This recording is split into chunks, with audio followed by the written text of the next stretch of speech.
Hola, buenos días. Bienvenidos al proyecto IPG Patsala de Español. Me llamo Carlos Izquierdo Tobías y soy exprofesor visitante de Jamia Millia Islamia en Nueva Delhi. Ahora nos encontramos en el módulo 13 del paper Cultura y Civilización Española. Este módulo se titula La dinastía Habsburgo. Hablar del periodo entre los Reyes Católicos y Carlos V, el fin de la dinastía de los Trastámara.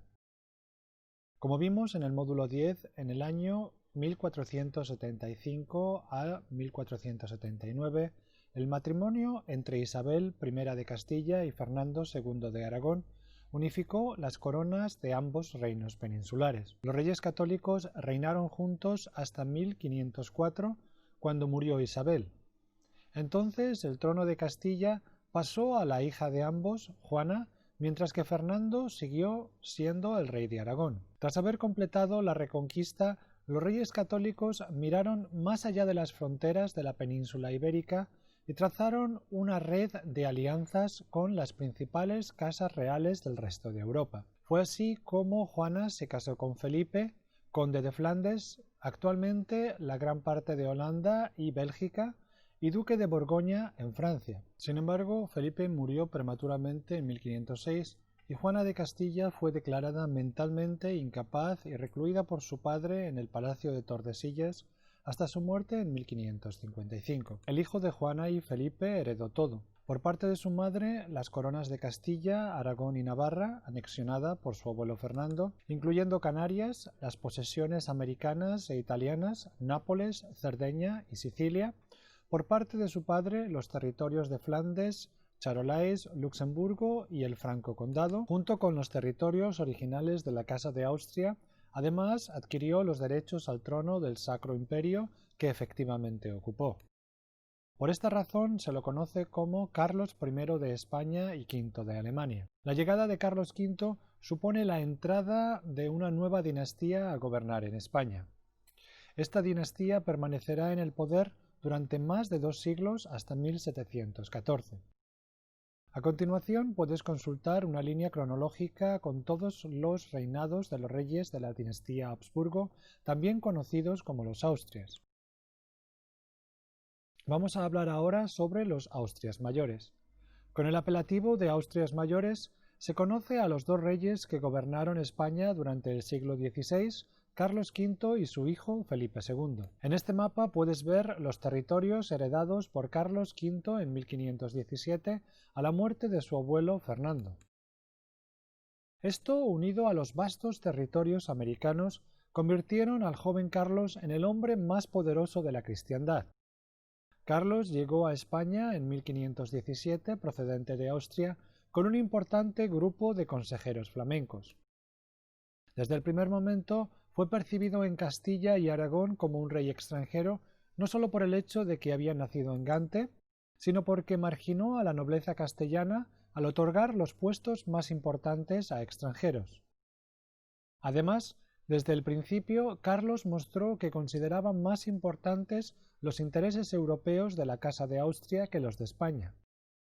Fue así como en 1519 consiguió ser elegido emperador del Sacro Imperio Romano Germánico con el título de Carlos V. Esta situación provocó que en 1520 las ciudades castellanas se rebelaran contra el rey y sus decisiones. Exigían el retorno del rey a España, una reducción de impuestos y del gasto de la corte, así como un mayor peso de las ciudades en la toma de decisiones. Es la conocida revuelta de los comuneros, ya que los líderes de la misma no eran nobles, sino burgueses habitantes de las ciudades. Juan Bravo, Juan de Padilla y Francisco Maldonado eran los principales cabecillas. Sin embargo, la revuelta fue aplastada rápidamente por las tropas leales al rey en la batalla de Villalar de 1521.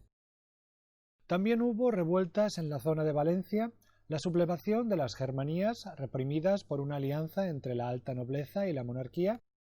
Podemos decir que a partir de 1522 el dominio de la autoridad real y de la alta nobleza es total. La política exterior de Carlos V estuvo orientada a cumplir su sueño imperial y a la defensa del cristianismo. Además, sostuvo una fuerte rivalidad con Francia, especialmente hacia el principio de su reinado.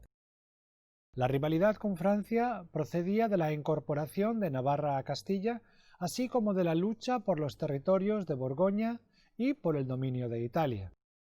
Los franceses son derrotados en Pavía en 1525 y poco después se unen franceses, ingleses y las fuerzas del Papa contra Carlos V. Este responde militarmente y vence, llegando incluso a saquear la ciudad de Roma en 1527. Es el episodio conocido como Saco de Roma y supuso la victoria final contra estas potencias por la hegemonía en Europa. A partir de entonces, el poder imperial de Carlos V apenas será cuestionado por otros reinos, aunque sí por otras comunidades especialmente protestantes. La lucha por la defensa de la cristiandad se escenificó en dos frentes muy diferentes. Por un lado, la lucha contra los turcos, que bajo el mando de Solimán el Magnífico, sultán de 1520 a 1566, se estaban expandiendo con gran velocidad por el este de Europa y por las costas de África. Solimán conquista el reino de Hungría en 1526 y se encuentra así a las puertas mismas de Europa central y de los dominios de la Casa de Austria. La respuesta de Carlos V llegó poco después cuando él, acompañado de su hermano Fernando, archiduque de Austria, vencieron en el sitio de Viena en 1529. Se detiene así el avance terrestre turco en Europa, si bien el Imperio otomano pasaría a ser el actor esencial de la política europea y mediterránea hasta el siglo XX. Paralelamente, Carlos V luchó contra Solimán en el Mediterráneo, tratando de impedir el avance de los turcos en el norte de África. El otro foco de lucha en defensa de la cristiandad lo encontramos en el corazón de Alemania contra el protestantismo. En este mapa puedes ver cómo queda la división religiosa de Europa a mediados del siglo XVI. Así pues, podemos resumir el reinado de Carlos V diciendo que alterna luces y sombras. Mientras que al comienzo de su reinado encontramos revueltas internas en Castilla y en Valencia, poco a poco consigue consolidar su poder absoluto, si bien incorpora a la corte a los nobles españoles que habían sido excluidos en un primer momento. En su política exterior, su ideal imperial le llevó a embarcarse en numerosas guerras de religión, ya fuera contra el poder emergente de los turcos, ya fuera contra la herejía protestante. El balance de estas campañas es desigual, con episodios negros como el saqueo de la ciudad de Roma y brillantes victorias como en Viena. Al final de su vida, cuando Carlos V contaba con 55 años, decidió abdicar de sus poderes y dividir su herencia. A su hermano Fernando le dio el gobierno del Sacro Imperio y a su hijo las posesiones de la corona española, incluyendo las Indias. Posteriormente, se retiró al monasterio de Yuste, en el oeste español, donde murió en 1558. Vamos a hablar ahora sobre el reinado de Felipe II. La línea marcada por Carlos V fue continuada por su hijo. Si bien este último dejó de lado las ambiciones por el dominio del centro de Europa y se concentró en la defensa del catolicismo y en asentar un poder fuerte en América. Una de las primeras decisiones importantes fue establecer la corte en la ciudad de Madrid, en cuyas afueras mandó construir un gran palacio conocido como el Escorial. Felipe II fue un monarca absoluto y muy implicado en la toma de decisiones de su gobierno. En el ámbito de política interior, Felipe II tuvo que hacer frente a dos conflictos: la rebelión de los moriscos en las montañas de Granada y la rebelión de Aragón. Ambos vinieron motivados por la intolerancia religiosa del rey y por su uso completamente autocrático del poder.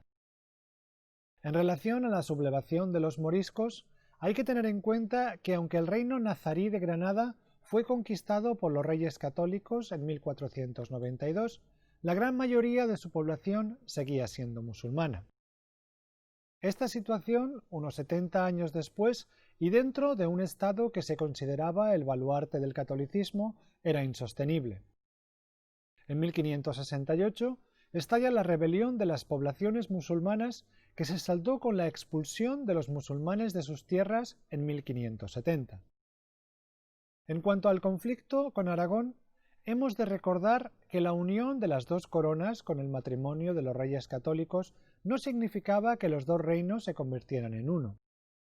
De hecho, Aragón durante la primera mitad del siglo XVI estaba en una situación de casi total autogobierno con sus jueces e instituciones independientes. Cuando Felipe II, monarca déspota, quiso tomar preso a su antiguo secretario Antonio Pérez, los aragoneses lo percibieron como una intromisión de la monarquía y se amotinaron.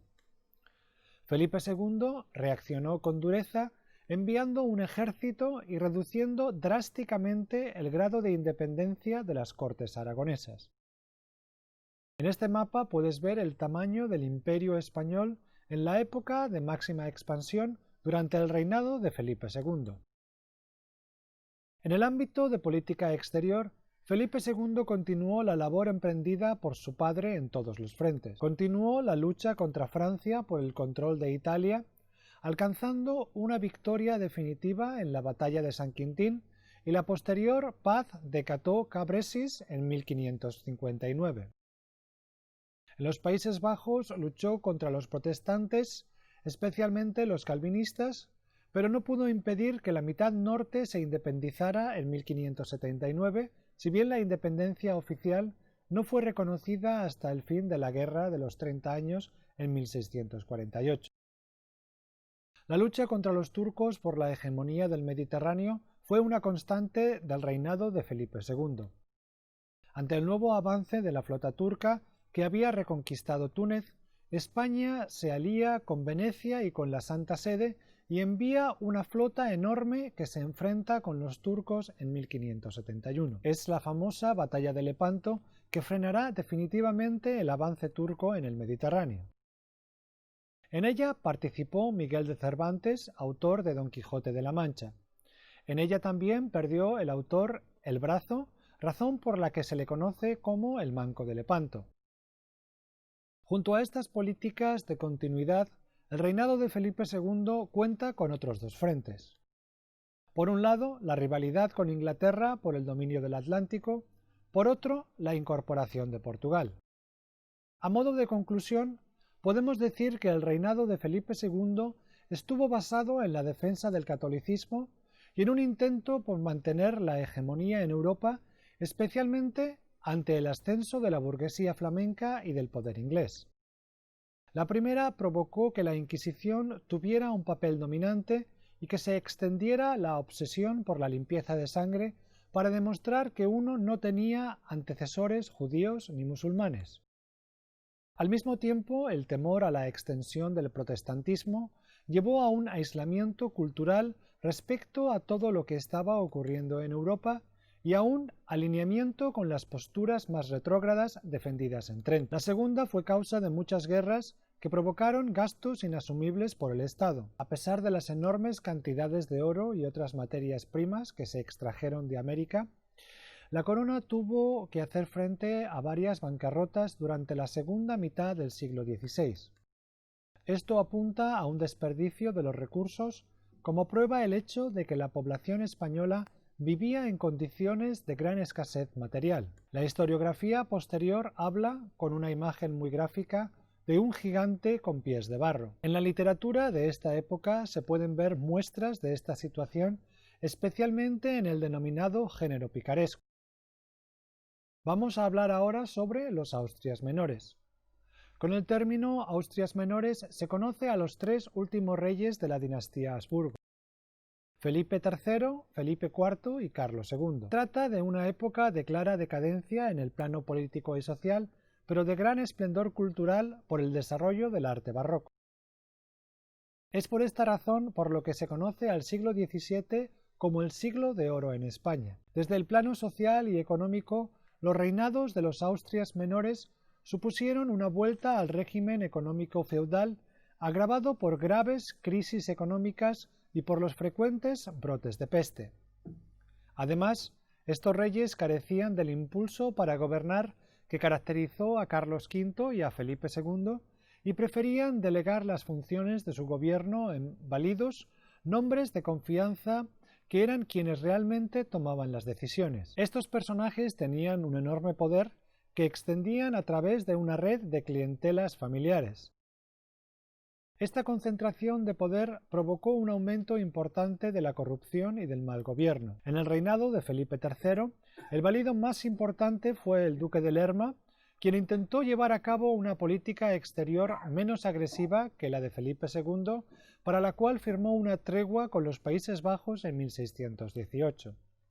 Firmó también la paz con Francia y con Inglaterra, lo que supuso un respiro para la maltrecha economía castellana. Se decretó también la expulsión definitiva de los moriscos del territorio español, poniendo fin a más de 900 años de presencia musulmana en la península y causando al mismo tiempo una importante crisis demográfica en las zonas afectadas, Aragón y Valencia principalmente. Durante el reinado de Felipe IV, entre 1621 y 1665, ostentó el cargo el válido el conde-duque de Olivares, un personaje fundamental en la historia de este periodo. Él trató de poner en marcha una serie de reformas para mejorar la situación económica y unificar los diferentes reinos que convivían en la corona española bajo el poder del monarca absoluto. Este proyecto fracasó estrepitosamente ante la oposición de Portugal, que en 1640 recobra su independencia, y de Cataluña, donde tuvo lugar un levantamiento popular. La Generalitat, presidida por Pau Claris, se declara en rebeldía y rechaza la soberanía de Felipe III, pero en 1652 se alcanza una solución negociada al conflicto. En el plano internacional, el conde-duque retomó la política agresiva de los Austrias mayores, metiéndose de lleno en la Guerra de los 30 años, entre 1618 y 1648, una guerra de religión que acabó costando a la Casa de Austria su hegemonía europea. En la Paz de Westfalia se confirma la ascendente hegemonía de Francia, así como la independencia definitiva de los Países Bajos de la corona española. Toda esta conflictividad con las políticas del conde-duque de Olivares provocaron que fuera sustituido en 1643 por Luis de Haro y que no se llevaran adelante los proyectos de reformas. Durante el reinado de Carlos II se reconoció la independencia de Portugal y se ahondó en el proceso de decadencia. Francia se anexiona a los territorios del Franco Condado y Luxemburgo en 1668. La situación económica es desesperada, pues el volumen de metales preciosos que se extraen de América ya no es tan grande, después de más de 150 años de explotación minera sistemática. La Hacienda Real se endeuda mucho y tiene que hacer frente a cuantiosos intereses. Al mismo tiempo, las dificultades impuestas al comercio por el monopolio real en América provocaban que no se generara riqueza de esa manera. En 1700, de hecho, solo el 5% de los productos que se enviaban a América procedía de España. Sin embargo, a esta evidente decadencia social y económica le corresponde una etapa de esplendor cultural como no ha habido en toda la historia de la España moderna. Es el llamado Siglo de Oro, periodo en el que el movimiento artístico dominante es el barroco. La cultura barroca era un método de difusión de las ideas católicas y estaba amparada por la monarquía absoluta. Como hemos visto, la cultura oficial en España estaba firmemente aliada con las ideas que la Iglesia había expuesto en Trento y contaba con la Inquisición para evitar cualquier asomo de desviación. En el ámbito de la literatura, además del Quijote, conviene destacar la obra teatral de Calderón de la Barca y Lope de Vega, la novela picaresca, representada por el Buscón de Francisco de Quevedo, y la poesía del propio Quevedo y de Luis de Góngora. En el ámbito de la pintura, el barroco español cuenta con grandes maestros, Zurbarán, Murillo, Coello, pero por encima de todos, Diego Velázquez, pintor de la corte de Felipe II. En los módulos 29 y 30 veremos más en detalle algunos de estos maestros. En cuanto a la arquitectura, el barroco creó catedrales muy hermosas tanto en España como en América. No obstante, a pesar de que en el siglo XVII el arte español florece, no debemos olvidar que se trata de una época en la que España se aísla completamente de toda influencia exterior, por la influencia de la Iglesia católica y la mentalidad conservadora de quienes ostentaban el poder. Así se sembraron las semillas para el posterior atraso de España durante los siglos XVIII y XIX. No llegaron a España los grandes descubrimientos del Renacimiento. Las obras de Galileo, Newton, después Descartes y otros pensadores novedosos estuvieron prohibidas por la Inquisición. Asimismo, la ciencia española, que era brillante al final de la época medieval y el comienzo del Renacimiento, se apaga rápidamente en las hogueras de las guerras de religión. A modo de ejemplo, tenemos el caso de Miguel Servet, que nació en 1509 o 1511 y murió en 1553, un teólogo y científico español responsable de la primera exposición de la circulación de la sangre, que es quemado en Ginebra por Calvino. Vemos algunas imágenes del arte barroco. Vamos a hablar ahora sobre la Guerra de Sucesión. El último rey de los Austrias, Carlos II, era un hombre muy frágil y con muchas enfermedades provocadas por el excesivo número de matrimonios consanguíneos dentro de la familia real. Era además estéril, por lo que no pudo tener hijos. A su muerte, en 1700, se desencadenó un conflicto sucesorio en el que tomaron partido todas las potencias europeas. A esta guerra se la conoce como la Guerra de Sucesión. Los dos principales contendientes al trono español eran Felipe de Anjou y el archiduque Carlos de Austria. Felipe era el candidato de Francia, que por entonces se encontraba en la cima de su esplendor, con Luis XIV conocido como el Rey Sol en el trono. Felipe era el hijo del rey de Francia y tenía ascendencia española. El archiduque Carlos era emperador del Sacro Imperio y rey de Hungría y Bohemia. En 1699 se firmó un tratado de reparto de la corona española entre las principales potencias europeas que dejaba al archiduque con la mayoría de los territorios. Sin embargo, al morir Carlos II, designó como sucesor a Felipe, lo cual provocó la guerra entre ambos bandos, pues Francia se sintió legitimada para hacerse con el trono español, como al final sucedió. Felipe de Anjou entró en España en 1701 y consiguió rápidamente la adhesión de Castilla y de Navarra para su causa. Sin embargo, la corona de Aragón se mostró fiel al archiduque Carlos, lo que provocó un conflicto civil entre ambas partes que duró casi 15 años. En esta guerra se implicaron todas las potencias europeas, Inglaterra, Holanda y la Casa de Austria por un lado y la Casa Borbón por otro. La guerra se saldó con la derrota del bando austriaco con el Tratado de Utrecht en 1713. La resistencia al dominio borbónico fue especialmente intensa en Cataluña, que resistió incluso después de que se firmara la paz entre las potencias europeas. Barcelona resistió hasta 1714 y Mallorca hasta 1715. En consecuencia, Felipe V llevó a cabo una serie de políticas que redujeron significativamente los derechos de la corona de Aragón y de Cataluña que se habían enfrentado a su toma de poder. Y termina aquí el módulo dedicado a la dinastía de los Habsburgo. Muchas gracias.